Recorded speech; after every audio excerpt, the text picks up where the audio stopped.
எல்லா நிலைகளிலும் மரணத்தை நினைவூட்டிக் கொண்டே இருப்பார்கள். மரணம் என்பது இந்த சபையில் சொல்லலாம், அந்த சபையில் சொல்லக்கூடாது என்று கிடையாது. சிலர் மகிழ்ச்சியான நேரங்களில் மரணத்தை பற்றி சொன்னால் இது என்ன அமங்கலமாக இருக்கிறது என்றெல்லாம் சொல்வார்கள். ஆனால் மார்க்கத்தில் அப்படி இல்லை. எந்த இடத்திலும் மரணத்தை சொல்லலாம். அதற்கு ஒரு எடுத்துக்காட்டு தான் நிக்காஹுடைய மஜ்லிஸிலே 3 ஆயத்துகள் ஓதப்படுகிறது. அந்த 3 வசனங்களில் ஒரு வசனம் என்ன? நீங்கள் முஸ்லிம்களாகவே தவிர மரணிக்க வேண்டாம். ஆக திருமணம் மனித வாழ்க்கையிலே மிக மகிழ்ச்சியான ஒரு தருணம். அந்த இடத்திலும் கூட மரணத்தை நினைவூட்டப்படுவதை நாம் பார்க்கிறோம். நபி ஸல்லல்லாஹு அலைஹி வஸல்லம் அவர்கள் ஒரு முறை அன்சாரிகளில் சிலரை கடந்து போறாங்க. அவங்க எல்லாம் சிரிச்சுக்கிட்டு இருக்கிறாங்க.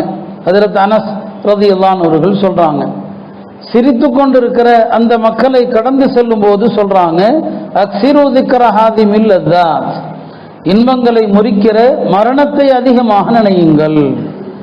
சிரிக்கிற சந்தோஷமா பேசிட்டு இருக்கிறாங்க. அந்த இடத்துல நபி ஸல்லல்லாஹு அலைஹி வஸல்லம் அவர்கள் மரணத்தை எண்ணுங்கள் அப்படின்னு சொன்னாங்க. அந்த இடத்துல இன்னொரு நுணுக்கமான ஒரு விஷயத்தை சொன்னாங்க. அதாவது ஒரு நெருக்கடியில் இருக்கிற ஒரு மனிதன், வாழ்வாதாரத்தில் நெருக்கடி, வறுமை, கடன், நோய்கள், பல வகையான நெருக்கடியில் இருக்கிற ஒரு மனிதன் மரணத்தை எண்ணினால் அவனுடைய நெருக்கடி நீங்கி தாராளமாகும்.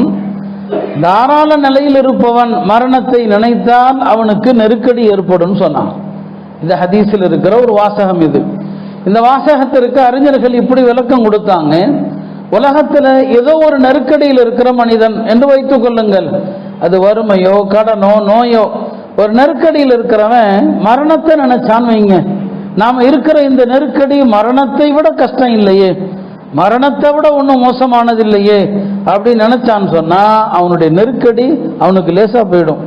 மௌத்தை விட இது எவ்வளோ சாதாரணமானது தானே அப்படின்னு நினைச்சா லேசா போயிடும். அதே போல செல்வ செழிப்புல இருக்கிறான் ஒருத்தன், கார் ஓட்டிட்டு இருக்கிறாரு, பங்களால இருக்கிறாரு, அவனுக்கு மரண சிந்தனை வந்தால் செல்வ நிலையில் இருக்கிறவன் என்ன செய்வான்? ஆசைப்படுவான், இந்த வசதிகள் எல்லாம் இருக்கணும், உலகத்துல நிரந்தரமா இருக்கணும்னு நினைப்பான். எப்ப மரணத்தை நினைக்கிறானோ, என்னதான் நீ உலகத்திலேயே உயர்ந்த வாகனத்தை வச்சிருந்தாலும் சரி, ஆகப்பெரிய பிரம்மாண்டமான கட்டிடத்தை கட்டினாலும் சரி, ஒரு நாள் இதை விட்டு நீ பிரிந்துதான் ஆக வேண்டும். அது அவனுக்கு மனசுல நெருக்கடி ஏற்படுத்துது. ஆக மரணம் 2 வகையான நிலைகளையும் தருது. நெருக்கடியில் இருப்பவன் மரணத்தை நினைத்தால் அவனுடைய நெருக்கடி லேசா போயிடும். சந்தோஷமா இருக்கிறவன் மரணத்தை நினைத்தால் வாழ்க்கை நெருக்கடியாக போய்விடும் என்று சொன்னான்.